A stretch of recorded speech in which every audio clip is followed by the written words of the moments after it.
지역 이슈를 속 시원히 풀어보는 헬로 이슈 토크입니다. 인천시에 따르면 지난달 인천주택 종합 매매 가격이 0.15% 하락한 것으로 나타났습니다. 부동산 매물이 쌓이고 있다는 얘기로도 들리는데요. 금리 상승에 따른 주택 매수 심리가 위축되고 있는 상황입니다.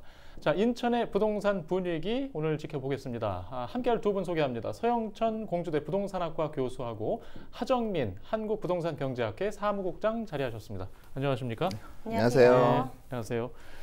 자, 앞에 일단 부동산 매매가나 시장 분위기가 좀 냉각기로 가고 있는 것 같은데 지금 신도시 지역의 경우 물론 많이 오른 상황에서 빠지긴 했습니다만은 뭐 2, 3억씩 호가가 빠지고 있다는 소식도 들리고 있어요. 네. 어떻게 보고 계십니까? 지금 뭐 신도시 비롯해서요, 뭐 이제 인천 같은 경우에도 네. 뭐 서구나 뭐 청라나 이런 지역 같은 경우에 지금 대장주 단지로서 가격의 프리미엄이 갑자기 뭐 3, 4억씩 올랐던 단지들의 프리미엄이 지금 서서히 좀 거치고 있다라고 좀 말씀을 드릴 수가 있겠는데요. 전반적으로 조금 봤을 때요, 인천에 국한된 게 아니라 경기도권 전역까지 네. 조금 넓게 본다면 지금 이제 매매되는 그 거래량 같은 경우가 예년에 뭐 7분의 1 수준도 안 되는 상황입니다. 그리고 지금 이제 이 물건을 시장에 내놔도 받아줄 사람이 없기 때문에 가격의 하락폭이 조금 커지고 있는데 경기권의 평균 매매가 상승률이 마이너스 0.04%인데 지금 인천 같은 경우에는 보면은 마이너스 0.02% 정도로 그래도 경기도권 내에서는 아직까지는 조금 선방을 하고 있다라고 좀 말씀드릴 수가 있겠고요. 지금 여파가 꼭 신도시뿐만 아니라 지금 이제 뭐 부천이라든지 뭐 인천의 구도심 같은 경우에도 재개발 재건축 기대감이 조금 많이 있었잖아요. 이런 단지들도 지금 서서히 약간 가격이 이제 냉각되고 하락 국면에 좀 접어서는 모습을 좀 보이고 있습니다. 네, 일단 뭐 금리 상승 기조가 가장 큰 원인이겠죠? 어떻게 네. 보십니까? 그렇죠. 일단 지금 가장 큰 원인이 대출 금리가 네. 상승하는 원인이다라고 볼 수 있겠습니다. 금리가 이제 계속해서 올라가고 이제 빅스텝 밟으면 더 많은 대출 금리 상승이 예상이 되기 때문인데요. 그리고 이제 추가적으로 보자면 러시아와 우크라이나의 전쟁으로 인해서 건설 원가 상승, 그다음에 물가 상승 이런 부분들까지도 감안하자면 더 큰 부담이 될 수밖에 없고요. 또 하나는 네. 이제 다주택자들이 이 양도세에 대한 부분의 문제 때문에 똘똘한 한 채를 선호하고 그래서 그 중에서 하나를 서울 지역으로 선택한다라고 하면 서울 외곽 지역에 있는 부동산들에 점점 더 매물이 많이 나올 수밖에 없는 상황이다. 그리고 수요자들은 그것을 선택하지 않고 있는 상황이고요. 그리고 또 하나의 원인은 말씀하셨듯이 수요 대비 공급이 수도권에서 지금 현재 입주할 수 있는 물량들이 많기 때문에 그것도 하나의 원인이 될 수 있겠다 이렇게 보고 있습니다. 예. 지금 이제 7, 8월이면 지금 계약갱신 청구권 사용한 세입자들이 재계약하는 시점이 도래하지 않습니까? 네네. 그래서일까요? 일단 전세값이 최대 변수가 될 거란 전망들도 있죠? 네네, 그렇습니다. 대출 금리가 상승함에 따라서 뭐 전세를 월세로 돌리는 경향, 이것보다도 전월세 자체에 대한 비중 자체가 많이 달라지고 있는데요. 실제로 이 월세가 점점 더 늘어나고 있는 추세이기도 합니다. 이는 이제 전세자금 대출에 대한 이자가 그만큼 높아지기 때문에 그 이자와 월세가 차이가 사실은 거의 없기 때문이다. 이렇게 볼 수도 있고요. 또 하나는 이제 인천 같은 경우에 지금 7월에 예정돼 있는 신규 입주 물량이 4,800가구 정도 됩니다. 이것은 역대급으로 많은 상태라고 볼 수 있겠고요. 또 서울은 지금 7월 예정되는 게 1,300가구 정도 되거든요. 그래서 이제 이거보다도 훨씬 더 많은 물량이기 때문에 전세 가격 상승 자체도 둔화될 여지가 있다 이렇게 보겠습니다. 예. 지금 이제 전세 시장의 변화 속에 지금 내 집 마련의 기회도 좀 변화가 있겠습니까?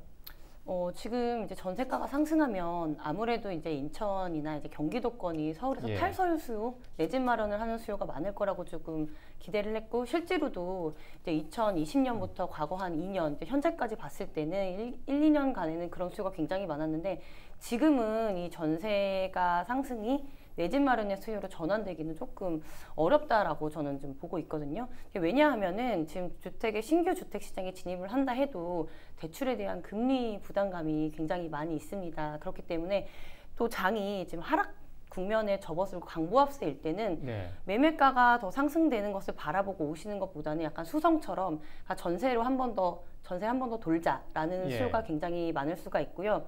뭐 금리의 기조도 그렇고 그래서 이제 탈설 수요나 내 집 마련을 하려는 수요는 좀 적다. 그리고 이미 살 사람들은 사실 이제 작년과 재작년에 많이 매수세가 많이 있었기 때문에 이게 직접적인 매수 전환세로 돌아서기는 조금 무리가 있다라고 판단이 됩니다. 일단 주택시장의 어떤 거래량이나 가격의 하락을 함에도 그래도 지금까지는 이제 분양시장만큼은 네. 어떤 경쟁률이 있지 않았습니까? 지금 부평, 인천에도 지금 분양 물량이 좀 있는 것 같은데 인천은 어떻게 될까요? 어떤 상황입니까?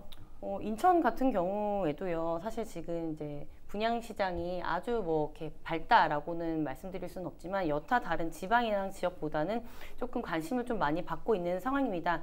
게다가 이제 인천 지역 같은 경우에는 아무래도 이제 상대적으로 다른 지역에 비해서 뭐 올라가고 상승률 1위를 계속 하긴 했지만요. 그래도 조금 저평가되어 있다는 인식이 조금 아직까지는 있습니다. 게다가 지금 들어오는 단지들이요.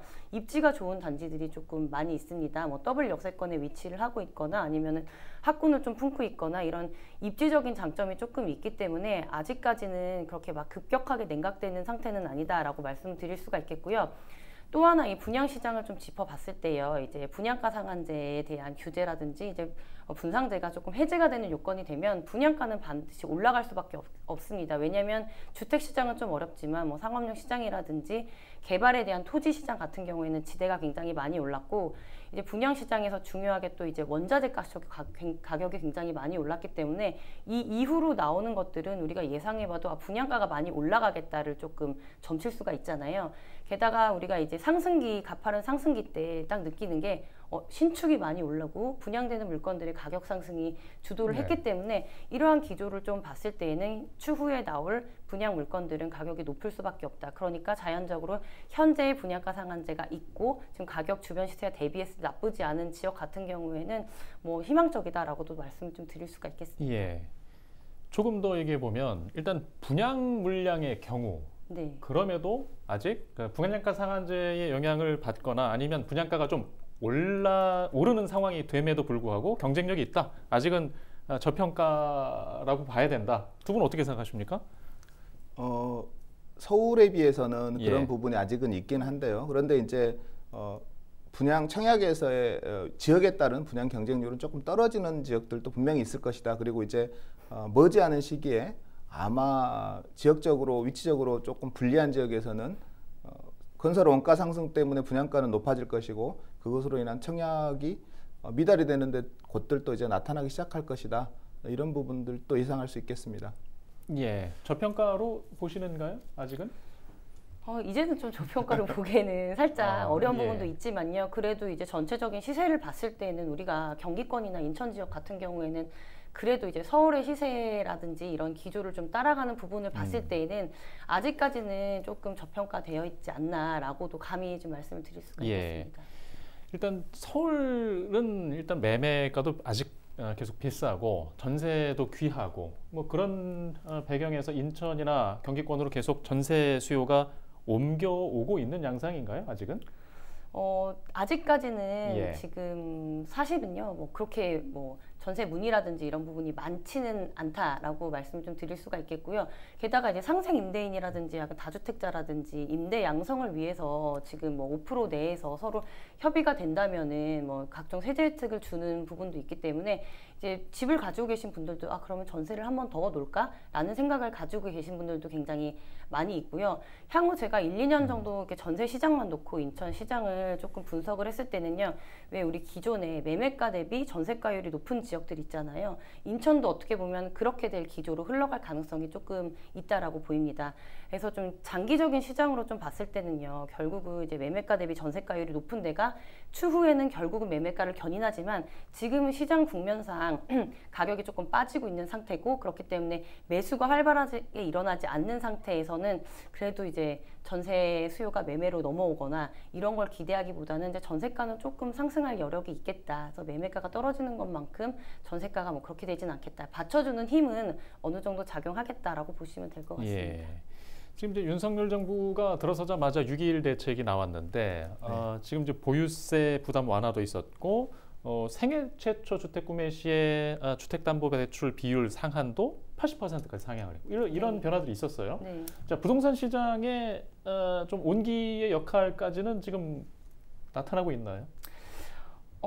아직까지는 이게 사실 역대급 보면요. 시장을 이기는 정책이 없었어요. 근데 지금 시장의 상황의 흐름이 좋지 않다 보니까 이런 정책적으로도 조금 뭐 기대를 하시는 분들이 계실 텐데 사실 이 정책의 혜택을 보실 수 있는 분들이 사실 지금 많지 않습니다. 아까도 말씀드렸다시피 뭐 생애 최초 주택 이미 영끌해서 사실 분들은 샀기 때문에 현재 기조상 부동산 시장의 흐름이 좋다 해도요. 과거 2개년간의 손바뀜된 거래량이 굉장히 많았기 때문에 사실 현재에 나온 혜택을 좀 볼 수 있는 그 수혜자들도 좀 적은 상태고 시장의 기조를 또 많이 따라가지 정책적인 부분으로 약간 이렇게 언발의 오줌 누기식으로 조금 따뜻하게 그 정도지 시장이 굉장히 파급 효과가 있을 것 같지는 않다라고 판단이 됩니다.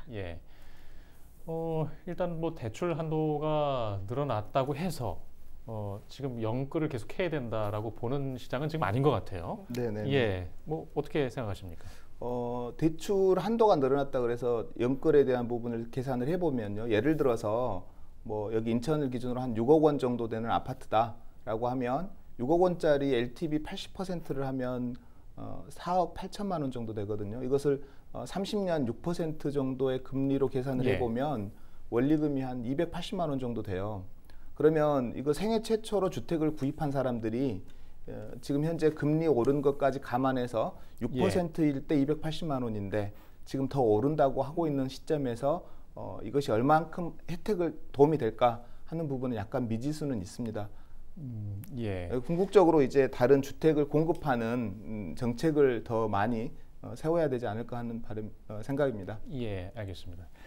일단 저희가 지금 30일 기준 녹화를 하고 있는데요. 지금 정부에서 조정지역 규제 해제 등 관심을 많이 일으켰습니다만은 수도권 지역은 변화가 없는 것으로 확인을 했습니다. 예상들을 좀 하셨습니까? 뭐 당연히 시장에서는 그렇게 하셨겠죠? 네. 예상했던 부분이고요. 많은 분들이 굉장히 인터넷에서 많이 따졌어요. 이 이제 해제되는 조건에 부합하느냐. 사실 경기권 지역 내내 거의 다 부합을 합니다. 집값 대비, 뭐 물가 대비 상승률이랑 이런 거 봤을 때에는 포함이 돼야 되는데 아무래도 정부 입장에서는 경기 지역을 이렇게 해제하게 되면 풍선 효과가 파급 효과가 엄청 날 것이라고 예상이 우리도 뻔히 할 수 있기 때문에 이 규제를 풀어주는 게 좀 뭐 포함이 되기가 쉽지 않다라고 좀 말씀을 좀 드릴 수가 있겠습니다. 쉽지 않은 결정이었겠어요. 마찬가지로 좀 관심들은 많았잖아요. 뭐 다른 어떤 시각을 갖고 계셨습니까? 그렇죠. 이제 최근 3달 같은 경우 말씀하신 대로 인천은 이미 집값 상승률이 마이너스를 달하고 있기 때문에 정량적인 그런 요소들은 이미 다 채워진 상태입니다. 그런데 이제 문제는 지금 인천이나 수도권을 먼저 해제하기보다는 대출금리 상승으로 인해서 지방에서는 거의 수요가 없는 상태들이 되고 있기 때문에 지방 쪽에서 먼저 이런 규제 해제들이 지역들이 먼저 선정이 될 것이고요. 그러나 이제 아주 지금 같은 기조로 간다면 멀지 않은 시간에 인천 지역도 규제 해제가 될 가능성이 있겠다. 이렇게 예상할 수도 있겠습니다. 뭐 일단 거래 자체가 줄어들고 조건에 부합하는 일부 지자체들은 조정지역 해제 신청을 적극적으로 하기도 했는데 수도권은 아직까지는 정부에서 매매가가 이미 많이 오른 상황이라서 더 주저하고 있는 것 같습니다. 자, 이제 무주택자들은 과연 이 같은 시장에서 어떻게 움직여야 되는지도 되게 중요한 부분입니다. 저희가 항상 걱정하는데요. 지금 이제 분양 물량이 일단은 이어지고 있고 이제 급매를 기다리는 시장도 있죠. 심리가 있죠. 분양은 당연히 이제 신청할 수 있는데 급매를 기다려서 좀 접근해야 될지 무주택자들에게는 어떤 시장이 될지도 좀 의견을 듣고 싶습니다. 두 분께. 이게요. 말씀하신 데 분양이냐 아니면 급매냐라고 얘기했을 때 항상 저는 말씀드리기 급매는 항상 옳다라고 말씀을 좀 드리고 싶은데요. 사실 앞으로 이제 흘러가는 기조를 봤을 때 이게 분양과 급매라고 하지 마시고 약간 신축과 구옥에 대한 새로운 아파트와 그리고 기존 주택에 대해서를 좀 보면요. 양극화가 굉장히 좀 심해질 것 같다라는 판단이 굉장히 많이 됩니다. 지금도 기조를 보면 상승 국면 때 신규 아파트 대단지 위주로 입지가 좋았던 데 위주로 이거는 뭐 부동산에서 당연히 통하는 공식인데 향후에 이제 수요와 공급을 봤을 때는요. 지금 오르는 것은 신축 아파트가 먼저 오르고 물론 그만큼 프리미엄이 많이 빠지긴 하지만 사실 이제 신규 아파트랑 분양에 대한 부분 아까 말씀드린 분양가 상한제의 영향도 그렇고 앞으로 공급될 것들이 가격이 점점 더 올라갈 것으로 예상되기 때문에 아무래도 만약에 이제 이것을 분양이다 아니면 금매다라고 놓고 말씀하시는 게 아니라 신축과 구옥을 봤을 때는 분양을 좀 기다리는 것도 나쁘지 않겠다라고 말씀을 좀 드릴 수가 있겠습니다. 예, 지금 무주택자들은 어떻게 대처하는 게 좋을까요? 그 신축에 대한 수요는 항상 있죠. 신축에 네. 대한 수요는 항상 있는데 이제 문제는 무주택자들이 청약을 통해서 주택을 네. 취득할 수 있는 기회가 사실은 많지 않습니다. 인기 있는 지역 같은 경우에는 뭐 청약 가점제나 뭐 청약을 기준으로 해서 집을 취득하기가 상당히 어려운 것은 사실이에요. 물론 이제 뭐 생애 최초나 신혼부부 이런 여러 가지 혜택들을 줘서 그 어느 정도의 물량을 확보하긴 했지만 분양을 받아서 집을 갖게 된다라고 하는 것은 사실은 굉장히 어려운 시기이기는 합니다. 왜냐하면 젊은이들은 더군다나 더요. 그래서 아까 하정민 국장님 말씀하셨듯이 가능하다면 할 수 있다라고 하면 원리금에 대한 부담이 되지 않는 범위 내에서는 차라리 구옥을 금매물을 선택하는 것도 하나의 방법이다 이렇게 볼 수 있겠습니다. 예, 알겠습니다. 일단 뭐 인천 이야기 위주로 좀 해봤는데요. 사실 이제 풍선효과 당시에 뭐 인천, 김포, 뭐 앞서서 부천 다 이제 같이 겪었던 지역인데 지금 부천 지역도 좀 변화를 저희가 좀 따로 시간을 마련해서 얘기하겠습니다만은 지금 시장 전망을 어떻게 좀 보고 계십니까 하반기에? 네, 부천 지역이나 하면 일기 신도시 중동 지역 같은 경우가요. 사실 관심을 굉장히 많이 받고 인천 지역에서도 아직까지도 조금 많이 빠지지는 않은 지역인 거는 맞는데요. 현재 지금 시장 때문에 리모델링에 대한 기대감이라든지 아무래도 부천 지역 같은 경우에는 좀 구도심의 이미지가 굉장히 많기 때문에 재개발, 재건축에 조금 열기가 꺼짐과 동시에 가격이 조금 많이 하락될 것으로 좀 예상이 되고 있고요. 그래도 좀 기대해 볼 만한 한 것들이 입지가 워낙에 좋고 또 이제 서울권으로 출퇴근이 용이하다는 장점이 있기 때문에 아직까지는 조금 많이 버텨주고는 있지만요. 뭐 시장 상황은 인천의 여타 지역과 다를 바 없이 좀 흘러갈 것으로 좀 예상이 되고 있습니다. 네, 일단 입지 면에서는 빠지는 것이 없는 지역이죠. 자, 김포 지역도 좀 얘기해 볼게요. 김포는 변화가 상당히 컸던 지역이잖아요. 그렇죠, 네네. 그리고 이제 김포 같은 경우는 2023년에 50만이 되는 대도시 특례로 될 가능성이 높기 때문에 이것에 대한 기대감도 커지고 있는 것도 사실입니다. 그리고 또 하나는 이제 주택 수요량 자체가 김포 같은 경우에는 상당히 많아요. 수요량은 많은데 예를 들면 지금 현재도 수요량이 한 1만 세대다라고 보자면 실제로 공급되는 양들은 아직도 적습니다. 또 하나는 김포 자체가 자체적인 출퇴근을 김포 지역에서 하는 것 그리고 인근에 접해 있는 마곡지구에 출퇴근하는 인구들도 많아서 다른 지역보다도 상승 여력이 아직도 조금 남아있는 곳 중에 하나이긴 합니다. 그러나 이제 말씀하셨듯이 수도권 전반적인 흐름에 이 대세를 거스를 수는 없기 때문에 조금 더 주의 깊게 살펴봐야 되지 않을까 하는 우려가 있습니다. 예. 네, 오늘 뭐 인천을 좀 중심적으로 얘기해 봤고요. 저희가 좀 부천과 김포 또 수도권 서부의 전반적인 상황을 이야기하는 시간을 또 이어서 준비하도록 하겠습니다. 자, 일단 여기까지 하겠습니다. 두 분 네. 말씀 감사합니다. 네. 네. 고맙습니다. 시청해주신 여러분 고맙습니다.